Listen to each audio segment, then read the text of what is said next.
Any job title in mind on your assigned picture? Okay, let's start with Rosario. Rosario, first picture. What do you think this person's job title is? Driver. What makes you think he's an Uber driver? Well, I think he just had a quick break. Yeah, what makes you think, based on the picture, what makes you think he's an Uber driver? Because based on his attire, it's not an only, but then again, I just have to specify that's for a driver since he only wear a t-shirt and then the denim pants. And a blazer as well? Yes, and then a blazer also, or Okay. a formal. Like for example, if getting a passenger, so that's why there's a blazer. I cannot come up in my mind that he is an executive or whatever a highest or high position because of his denim pants and his t-shirts. Okay, so because of the outfit, you Because of the conclude outfit. that it's a driver, an Uber driver. Mm. How about you, April? So since your picture also wearing, or the person's wearing the same denim jeans, but this time I think it's a polo shirt and a blazer, what do you think this person's job title is? Yeah, I think just for me, based on that picture, he is a salesperson. Salesperson. What makes you think he's a salesperson? Yeah, I think he's thinking about like new sales tactics that we're gonna be using. I think he's just on break and then thinking of a new one to like update his sales scores or whatever. Okay, so this is a good place where they can think of new strategies for sale. Okay, we'll accept that. Maina, now since your person does not wear any blazer, what do you think this person's job title is? I think it's like someone who works at Walmart. Walmart? Okay, Yeah. what makes you say that this person works at Walmart? The jacket is very plain, and then it's like, someone comes hold cigarette, like someone's like taking a break or something.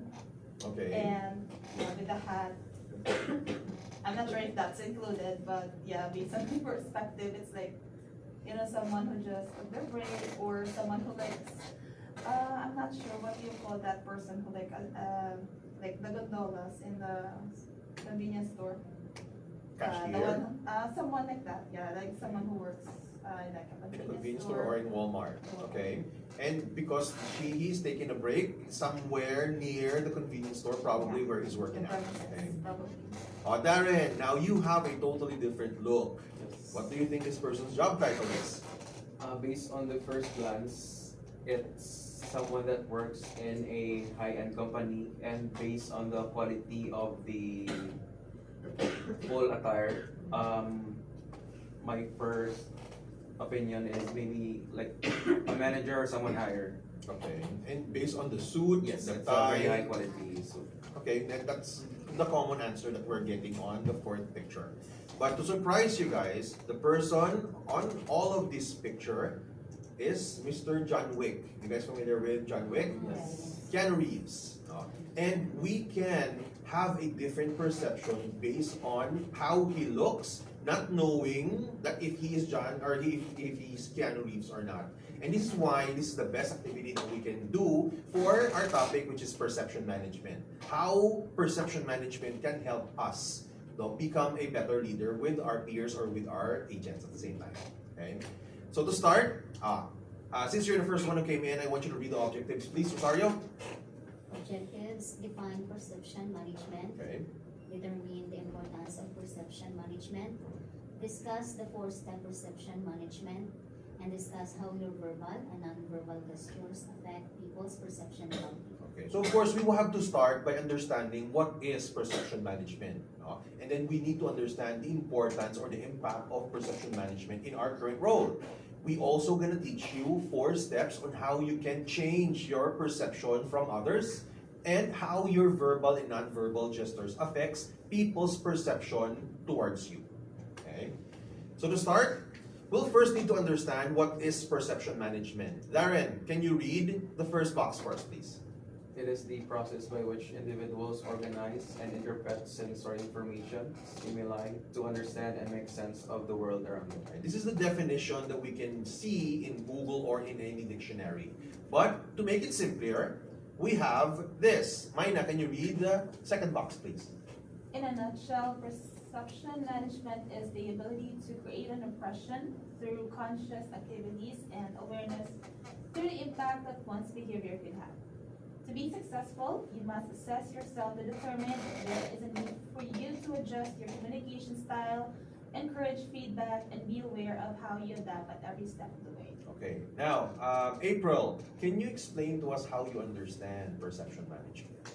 Yeah, I think perception management basically talks about how we manage, how we think about people. Like for the example that we have 4 teachers there.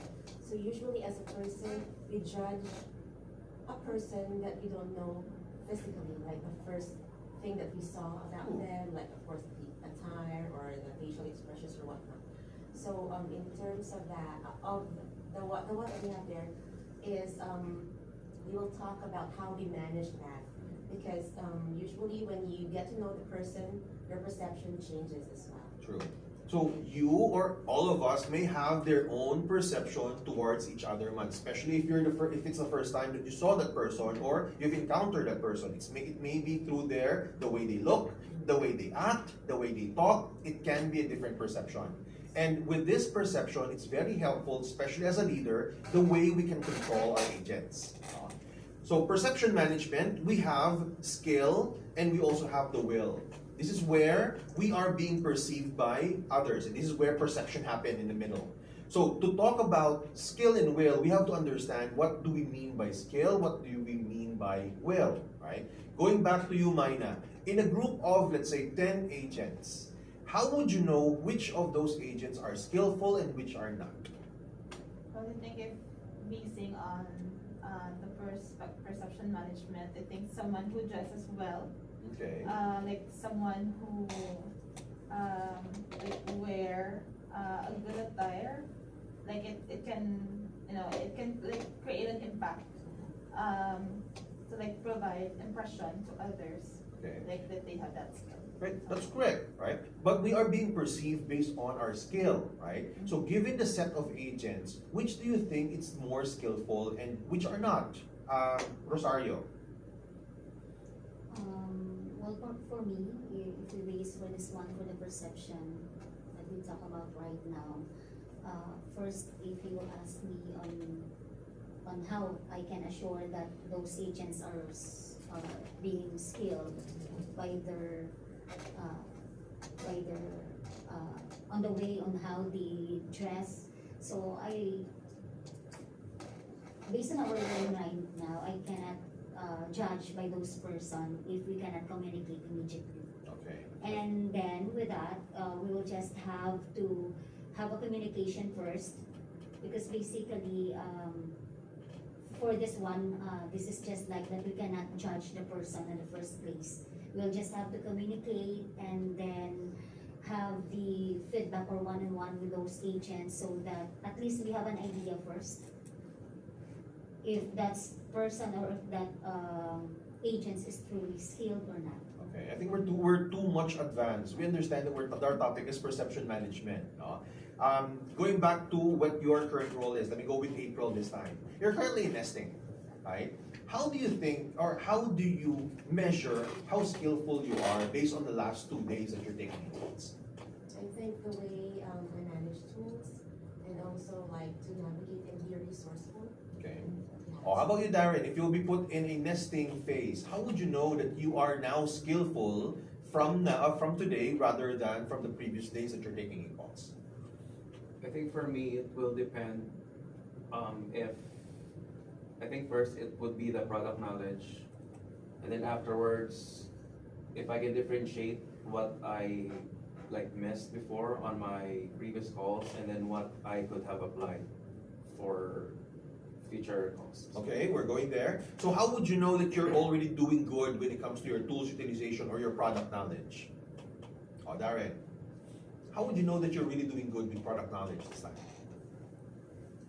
I think first it would be, of course, you have to read and understand what is shown, especially like on our tools, and then we can apply it on our calls, and then afterwards, customer will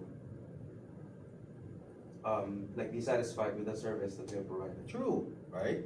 We are all being measured based on, in our case, the survey that we're getting from our customers. What are those metrics that we need to focus on? Mina, First we have NPS. NPS, This is how the customers yeah, assess. just the metrics itself. Okay, we have the NPS, NPS, we have of course the SDR, FCR, we have the 7-day FCR. 7 days FCR, or we have CSAT, we also have NRS, right? So in order for us to check our knowledge or our measurement when it comes to our skill is if we were able to pass all those metrics. Which means that skill is talking about numbers. It's all about numbers. Now let's move to will. Under will, we want to make sure that we can be measured how willful we are when it comes to coming in work, right? Rosario, I'm going to ask you this time, how would you check out of 10 agents, which of those agents are the most willful and which are those agents that doesn't have the will? Well, of course, I can check those ones, especially if they are coming in office early. Okay, And then I can see, or I can saw most of the agents that if not, they are not willing. Of course, they are coming late, and then most of them getting an absences. okay, they're required to come in early, but they're not coming in early. That's one way to measure if they're willful enough for the company or not. April, how about you? What else can we measure? Willingness is not willing to listen. Let's say if you coach them, they more of like they're listening, but they're not really actively listening. True, you're giving them action plan in order for them to apply on their cause, but they're not doing it, right? We're asking them to take 10 minutes of their breaks, but they're not taking it. No? But there are some that are asked to come to take their lunch for 60 minutes, but they're taking it exactly 60 minutes. Those are people that are also willful. STR, we're asked to make sure that we release the call. Some chose not to release because probably it's a detractor call. Then it's something that we can measure if they're willful or not. So will is something to do with following the rules that we ask them to do, our policy. And this is where perception happens. How much a leader perform when it comes to their numbers and how much they are in following the policy or the rules that we apply from them. That's will. And that's where perception happens. I'm going to show you guys this quadrant. We have low skill and high will. These are leaders that are not performing that good with numbers, but they are really following the rules, the policies that they are needed. If they're asked to complete DMUs or call observation or call coaching to their agents, they're completing it, but they're not giving the numbers. We also have supervisors that are high skill and high will. These are supervisors that are performing really good and are able to complete the required task that is asked from them. And then we have the low skill and low will, which supervisors are not performing and they're not following the policy. And high skill and high will, which is really performing good when it comes to numbers, but they're not following the right task or the coaching requirements or the audits that is needed. So if I would ask you, Darren, out of these 4 quadrants, who do you think are the supervisors or the leaders that you can see that you have a good perception, that you want to idolize, that you want to have it as a model, that you want to follow? For me, it would be the left side, high skill, high will, and then low skill, high will. Okay. So of course, we don't want to follow or to use or to follow a leader which is not performing and also not following the policy, right? And our goal here is to make sure that all of these 3 quadrants will be moved to both high skill and high will at the same time, right? So if you notice, if you're a supervisor, check which of this quadrant you're currently at. You have to really make sure that you are going to be moved to high skill or high will in order for us to have a good impression or perception from agents, man. Clear so far? Questions? None? Not for now. So I'm going to move to the next page. Why is perception management important? Maina, I want you to read this for me, please. Perception can affect collaboration and communication between employees or teams, which can then affect engagement and productivity. Perceptions that are not managed become rumors, then gossip, then backstabbing, which is destructive for an organization's environment. Unmanaged perception becomes the truth if left unchecked. Leaders, if you want to communicate successfully, influence, or lead people, you must understand how you are perceived so you can change the perception. Okay, let's first talk about the first bullet. Perception can affect collaboration and communication, right? Think of yourself both of you, think of yourself way back when you were an agent. For both of you, think of a time where you are already a supervisor. A supervisor that doesn't have the respect coming from an agent. Did you have that situation before? Yes. Or how about you? For an agent, you don't respect your supervisor. Do you have that situation before? Doesn't have necessarily be in iCorp. Previous centers may apply. Not for me. None. Alright, let's go to Rosario. So what happened, Rosario? An agent that you really don't like or don't like to follow any of your action plan. What happened with your collaboration and communication? During that time, I had this agent. Actually, it's because he's not listening. When I did coach that agent, Okay. every time I coach to him, it's just like he had his own perception. He has his own will. Just like, for example, if I coach him, this is this is your QA score. So the QA team, they need you to do this, to do that. And then he always mentioned about his own. Okay. So I tried him many times to do that, but then again, he just always have his thoughts that for him, yeah, it's good. So okay. that is just like every month, every month that he will receive the scores of the QA, so he did not pass. So I'll coach him in regards if he has a problem or not, and what kind of problem is that. So he did not mention anything. He's just like for me, like an attorney. He just like always have his thoughts that he needs to follow. Okay. So why do you think that person or that agent is not following any of the yours or QA's action plan? Those agents actually. Agents? Are they plenty? No, sorry. It's those just like three. Okay, 3 agents. But I just have to focus those one. Okay. So basically, those agents, before he starts just like from law firm, and then so He applied in a BPO after working in a law firm. like a VA, Virtual VA, assistant and then law virtual firm. assistance law firm. Okay. And then, so what I need I did to him is that I'll focus every scores that he had, especially for QA weekly. And then I cannot see that there's no improvement for that one because I think those agent had a problem. Yeah, the question is With his- why? What do you think is the agent's problem? Before that, let me first go to Darren. Darren, what do you think that agent's problem? Why isn't he following any of the action plan given to him by supervisors or QAs?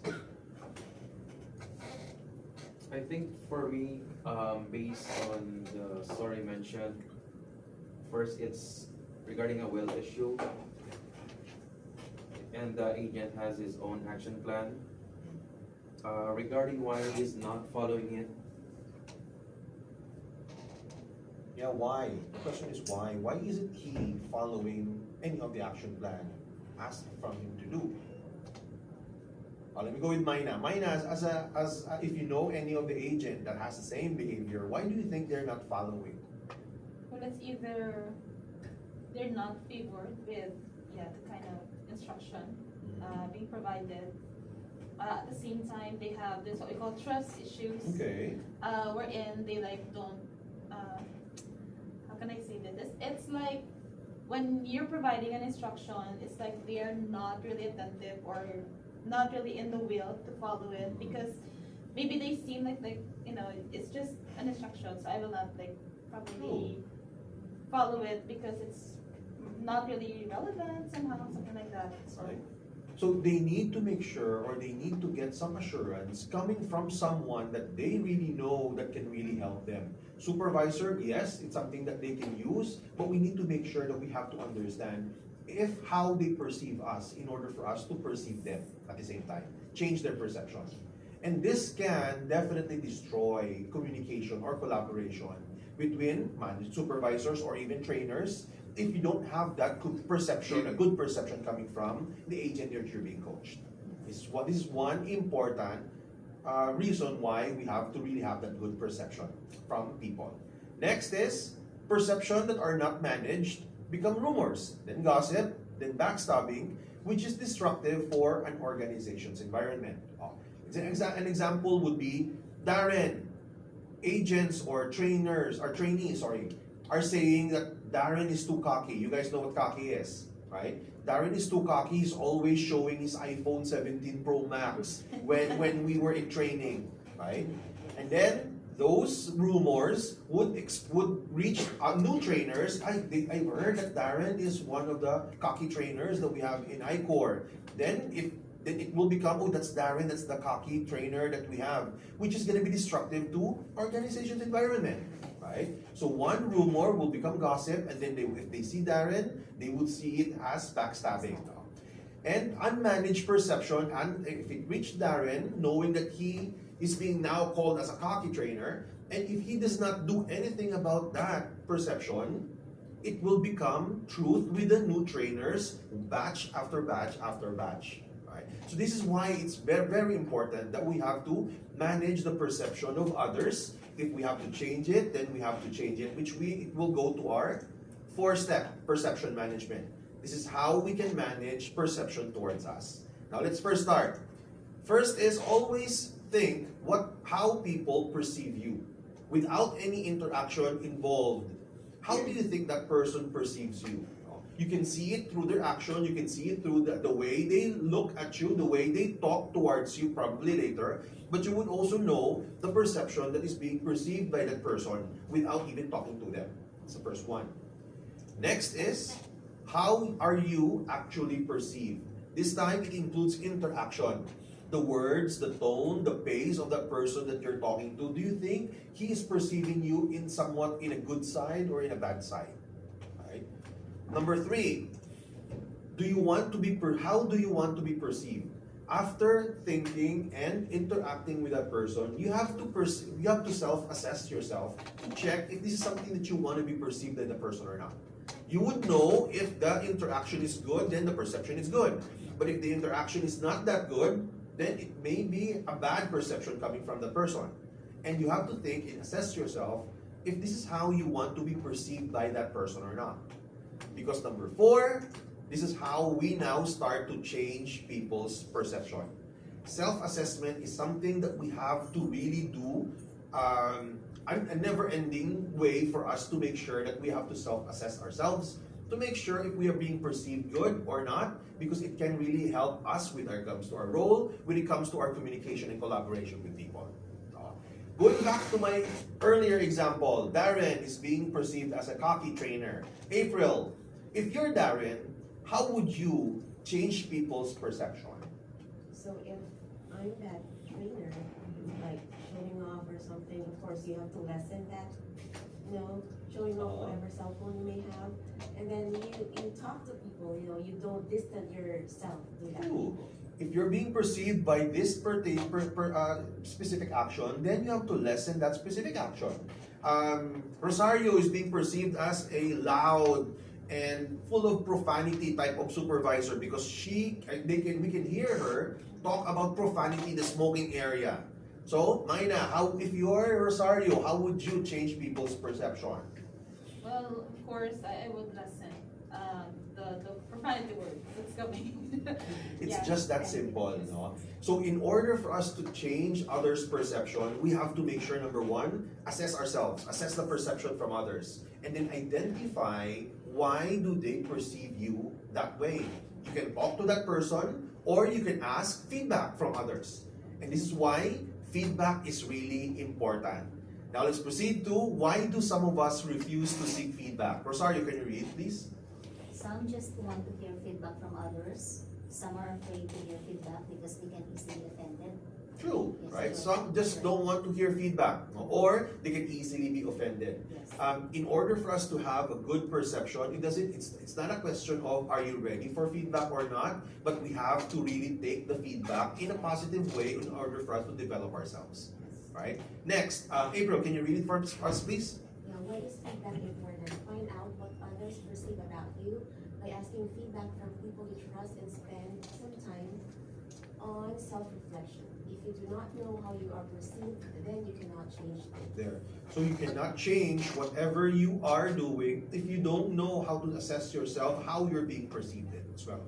So it's very important that we have to do self-assessment, right? Debrief questions. Instead of these questions, I'm going to ask each of you different types of debrief questions. So I'm going to move this. Darren, what have we learned for today's discussion? For today's discussion, it would be perception management, how others perceive you, how you can present yourself to others, how you can assess certain situations that might affect yourself, especially in the company as well. Okay, good. Why is it important, Maina? Well, for me, it is important because, of course, it can change the course of events in communication, and at the same time, you'll be able to probably get along with, like, for example, for trainees, you can better like provide instruction, and then, like, they'll be engaged at the Okay. same time. For both of you, what behavior or action will you start doing in order for you to achieve perception management? What will you start doing after this session? Rosario first. Well, after this session, this one, it can help me especially for achieving those. I know it's not an easy, and I know this is not will start yet after this one. But then again, I'll just have to apply those, just like good behaviors, especially for achieving those high skill and high will. Okay, With I all like that. those goods, like for example, with all those feedback, accept all those feedback or good feedback. Even if it's negative, we don't take that as a negative way. We just always have to take that as a positive way to apply that in ourselves. Especially for me, as what you've mentioned for supervisors before, I have a lot of profanity with my agents. So I Just an example, huh? Yes. And I know because I just also compare for this one based on our lesson today. So it can help a lot in order for me to achieve all those goals. True. Feedback can really change a person. Yes, So always correct. remember that. Accept all the feedback even if it's negative, but take that as a positive. True. How about you, April? What will you start doing to achieve perception management? Oh, I think the thing first is you have to know the people that you're gonna be working with, because you can't really like adjust your communication style, your management style if you don't know what type of person you're gonna be working with. True. Because if you're handling 20 persons, you can't expect that those people will have same personality. So they're gonna be different people. So you have to deal with them individually. Sure. And it's gonna be starting from you. So you have a perception towards them to make sure that you can get good perception out of them as well. Right? So good job. Any questions regarding perception management? None? Alright. So if you notice, guys, the first topic is nothing about I-Core, it's nothing about any process, any task.